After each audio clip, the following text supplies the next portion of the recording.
What's up, YouTube? It's the Action Figure Grader coming back to you with a subscriber questions answer session.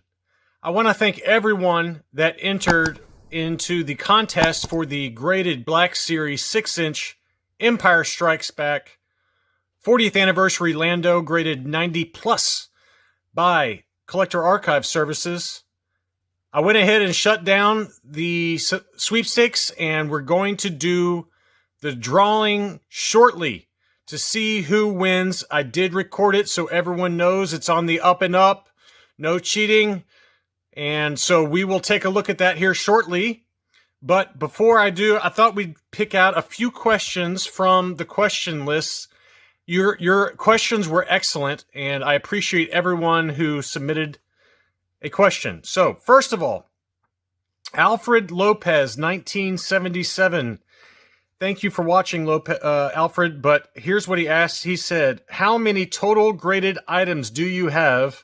Also, how did I get into graded collecting? Great questions. I'm not really sure in terms of the total graded items I have. I've never actually done a physical count, and it's always being added to or subtracted from, either through trades or sales. I very rarely do either of those, but occasionally I do a trade. I actually just did one with my buddy Chris. His items are arriving soon.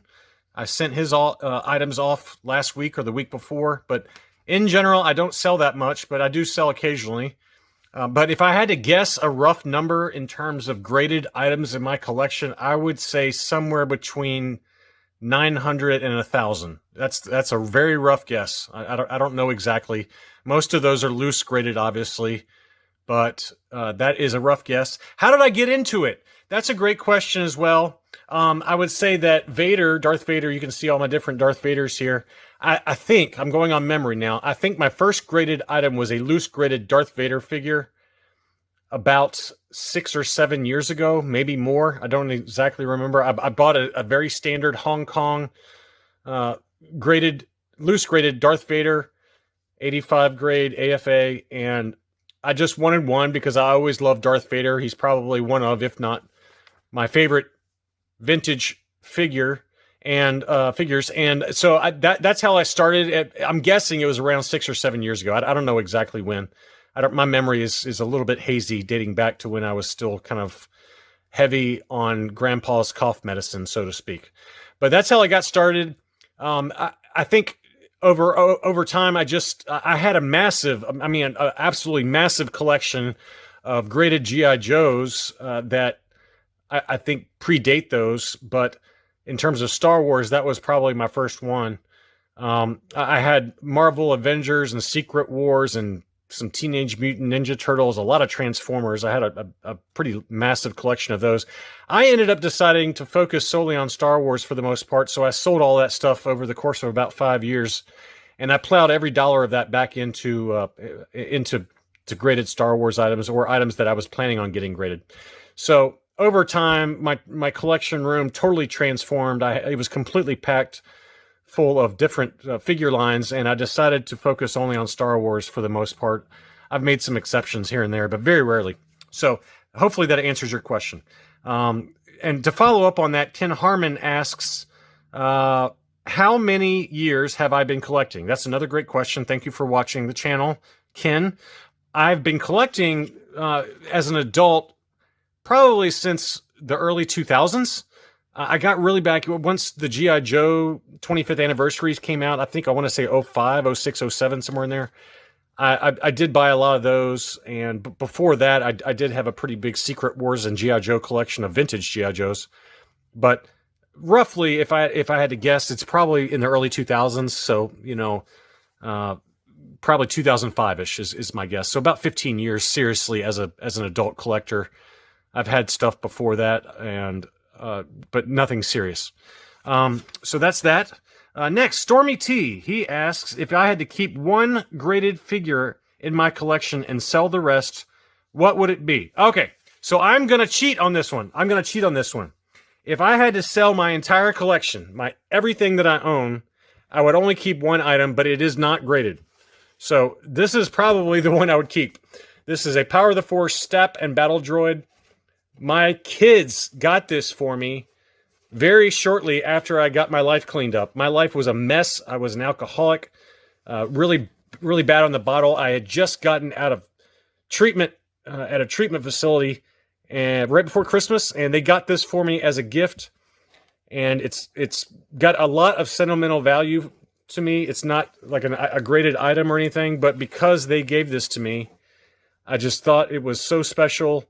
And it was kind of a turning point of my relationship with them that I did not, that I was sober and I could enjoy our time together as a family. So this is probably the only item this is definitely the only item that I have that much sentimental attachment to. I certainly have a few items from my childhood, but in general, this is the only one that I particularly care about. I also do have, I mentioned this in the live stream the other day with blacked out Ewoks. I do have an Optimus Prime, a G1 Optimus Prime, Generation 1 from the 80s that my grandfather, who's now passed away, gave to me during my childhood.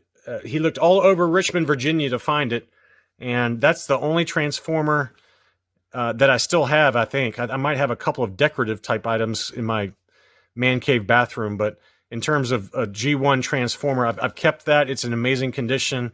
It's at my office. I forgot to bring that back home for the live stream, but that and this Step and Battle Droid that my kids gave me a long time ago, I guess about 4 years ago now, are probably the only two items that I have a lot of sentimental value to for. The rest, if I had to sell them, I would live. If my house burned down and the rest of these burned down, I wouldn't be overly distraught. They are just toys. I know that there's a lot of other things going on out there that are more concerning than plastic dolls, and I know that. But that's a great question. So I did cheat on your answer. Because it's not graded, but this is probably the number one item in my whole collection just because of the sentimental value. Okay. So that's that answer. Okay. The Man from Atlantis. The Man from Atlantis is a buddy of mine, Anthony, Tony, however you like to be called. He runs a YouTube channel called Trash Compactor Guy. It's a fun little channel. He said, if I had no choice and had to sell a certain part of your collection, not all of it, would you sell your bootlegs or license figures? So this kind of goes a little bit hand in hand with the last question, but I think in general, I would probably, as of right now, and I was asked this as well during the bootleg live stream I did, but as of right now, today, I would probably sell my bootleg figures. I like bootlegs and I like licensed figures, but if I had to pick one right now that might change in months or 6 months or whatever, but right now I'd probably sell the bootlegs. But it's not that I don't like them. Okay, I love them all. Okay, Only One Kenobi. He obviously is a big time YouTuber. Only One Kenobi, thank you for stooping low enough to join me on my channel for a question. So Only One Kenobi says, what is the worst grading level there is at AFA and the others? Have I ever sent in anything that was in really poor condition to be graded? Like quirky favorite characters or something just for fun. Congrats on 1K, my friend. Great giveaway. Oh, okay. Thank you for the 1K. I do have a few very low graded items. I've got this Mexican bootleg Stormtrooper from the late 80s or early 90s. This one is graded a 40. So that is a whopping 40 grade. I've got a few 40 grades. I've got two of these, one red and one yellow. This is I would call this one more of a 1990s Mexican bootleg Lando, semi-articulated. But that is one of the ugliest characters ugliest figures I've ever seen in my collection. That one as well got a 40. Now I have seen 10 grades, believe it or not. That is without being rejected outright, either due to ink touch-ups or because the figure's falling apart, which all of the grading companies will likely reject those, or most definitely reject those. But I have seen a couple of 10 grade items. I think one was a Lily Letty R2-D2. I think I even saw a 10 grade DC Superpowers Flash that someone had set on fire. It might have been like Inferno, and they did it as a joke. They set it on fire and then sent it into AFA, and I think it got a 10. So I've seen some kind of figures like that. I haven't particularly sent these in just to be funny, but these are the grades that they got. They're lower than I expected. I was expecting kind of 60 grades, but probably some structural issues with the figure or something like that. Who knows? So, but the range really kind of goes from 10 to 100. I've seen very few. I think I've seen 1 or 2 100 grade mint on card figures, and I've seen some 10s, but anything below that, it means it's been rejected by the grading companies. Robert Law asks, when you grade a loose action figure with a weapon or gun and it's etched in there, how do they do the etching to fit the gun in the etching? P.S. Love watching your content. Well, Robert, thank you for watching. You always do comment a lot, so thank you for that. I assume he's talking about these etched accessory cases. And so this is just an example. This is my PBP Spanish Lando with the metallic blaster that has the new etched style accessories. AFA went over to these, I want to say about 2 years ago. It was right around October 2018, if memory serves me. It might have been 3 years ago, but I'm almost positive it's been 2 years ago. And what they do now is that they etch the accessory case and kind of have a fitted area for the weapons. Sometimes they use brackets to go around the weapons, but this basically replaces the older style of grading by AFA and UKG that used to have the weapons taped to the side, like this Lando. This is probably a Hong Kong Lando, but you can see how it's taped to the side. And so the grading companies have upgraded to include this. Now, how did they make that? Well, I think in general, the molds for these accessories, for licensed accessories, are pretty standard. There might be some slight variations with like Lily Letty and versus Hong Kong versus China, but in general, the weapons are, for the most part, have the same mold. So my guess is that they probably just scan it using computer-aided CAD drawing technology and scan the accessory in, scan it, or then input that template into the laser cut equipment, and that's what spits it out. So that's really how they do it. The upgrading to this etched style accessory is more expensive. So when AFA moved over to this style, they did increase their prices a little bit. Now, Collector Archive Services, to my knowledge, from their start up in about 2015 or 2016, they've always had this style. So some of the weapons, they use brackets, but for these smaller accessories, they do use this etched style accessory case. So UKG does have boxes for theirs, but they do not have the etched style accessory cases yet. Although I would expect that they probably move over to that fairly soon if they're willing to invest in that technology, because I do believe it's fairly expensive. It costs many thousands of dollars, but that technology is going down in price, though, as you see a lot of customizers and things like that delve into these kind of cases and have started adding this, so that the cost is going down for the equipment necessary to make those. So Adam Marks. Adam, it's good to see you. I hope you're doing well. Adam's got a beautiful collection. I think his Instagram is Bad Motivator on Instagram, but he's a big R5-D4 fan. He says, does it bug you when the grading companies change how they display their figures? And I think the reason I chose this question is because it kind of goes hand in hand with Robert's question on the last time. But he says, does it bug you how they change the display of their figures and clashes with a prior display? Figure on the right versus figure in the middle, saber in hand versus on the side, etc. Do I ever resubmit for OCD consistency? That is a great question. I have resubmitted some items before, believe it or not. It did not have as much to do with the etched style accessories as it did with the clear view style grading labels. And I've got one up here that I'll pull down in a second. No. No. This is the one. This one right here. This one has the clear view accessory style. I don't particularly like these for vintage. I don't mind them for modern that much, but for vintage items, I tend to not use these because I think it takes up, number one, it takes up too much space, but also I think it detracts from the overall aesthetic appeal of the item. So anyway, I do have a video. I'll show you a screenshot of that down below here. But probably a year and a half or 2 years ago, I don't know exactly when, I did submit 5 or 6 or 7 figures that had this style of labeling or had the taped accessories like this that I wanted to get upgraded. So I did do that. I think I had a credit with AFA left over because they overcharged me. So I sent in like 7 or 8 figures.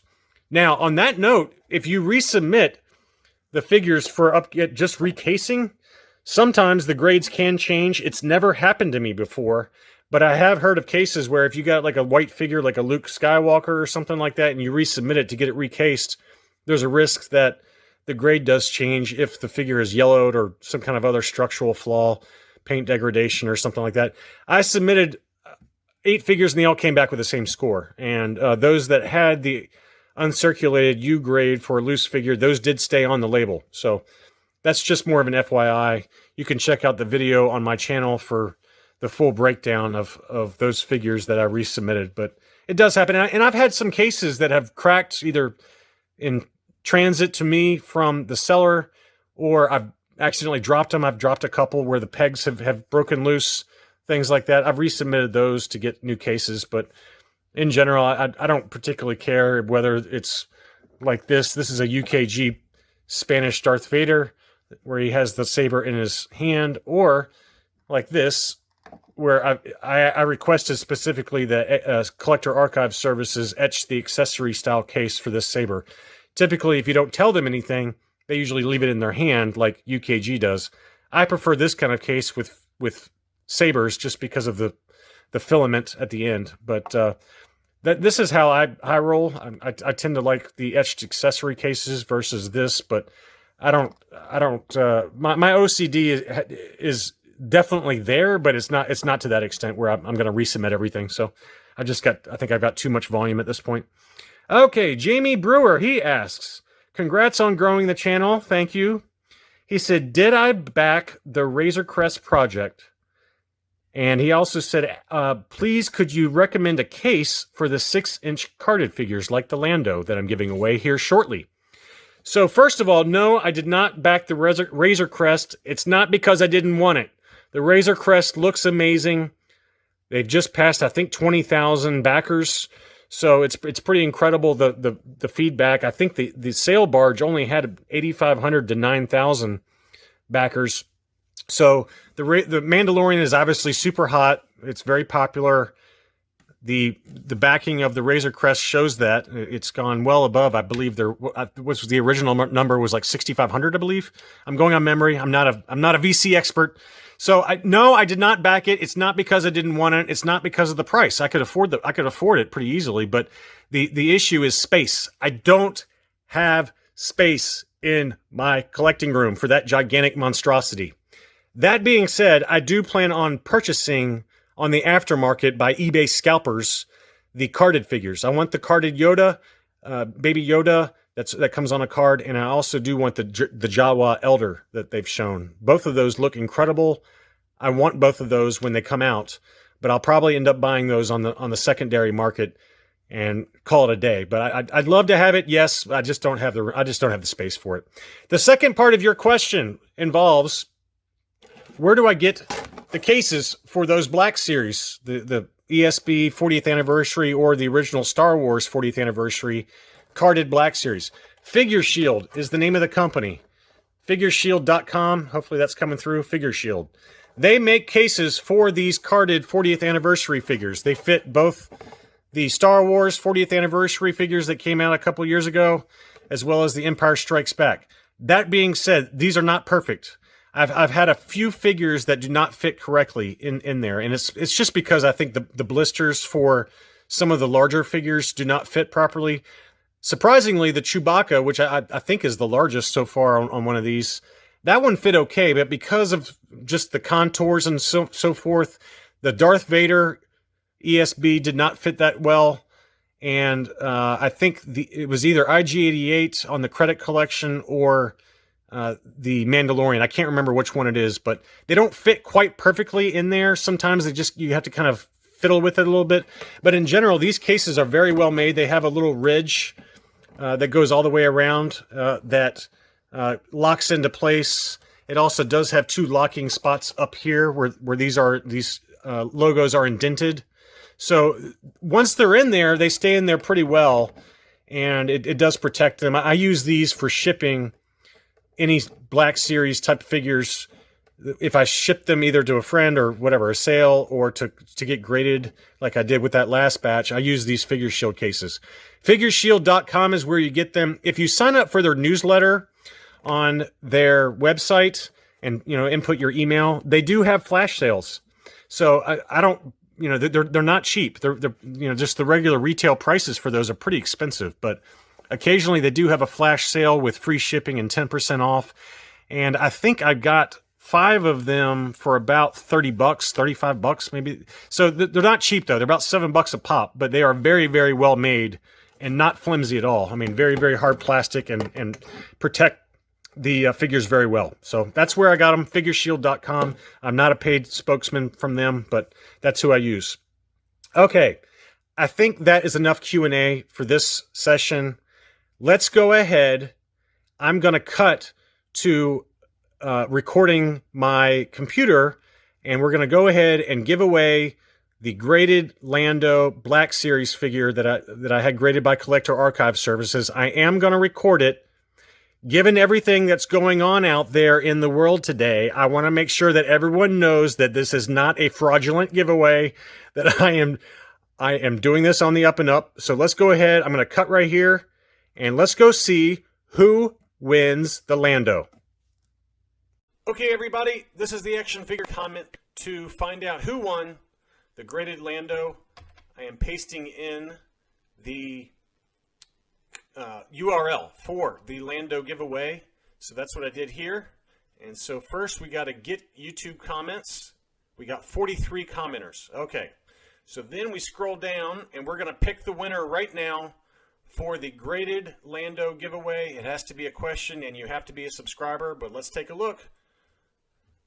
And it is working. Matthew Davey. That is a buddy of mine, but you did win. What are your top 5 figures on your want list? Matthew doesn't even collect modern, so I don't know if he's going to be excited or not, but Matthew, you are the winner. Congratulations. I will reach out to you by, I guess, either by Facebook or by email and get your mailing address. But Matthew, you are the winner. I haven't talked to you in a while, but I hope you're doing well. And thanks for everyone who played. So there you have it. Matthew, you're the winner. I'll reach out to you about your address and getting that shipped off to you. Congratulations. And thank you everyone for taking the time to watch my videos, for getting me to 1,000 subscribers. I really appreciate the interest in my channel. I think my channel's kind of silly. I just do this for fun, but I'm really happy that there's other people that actually enjoy what I have to talk about. So I look forward to doing another giveaway soon. It probably won't be at 1,500. It'll be earlier. So, I know that getting to 1,500 subscribers takes a long time. So I'm sure I'll have some other items here soon back from Collector Archive, and we'll do another giveaway. But in the meantime, I just want to say thanks again from the bottom of my heart for watching my channel. I hope you enjoy it. I try to have fun with it. I hope you do too. And I'll be back soon. Thanks.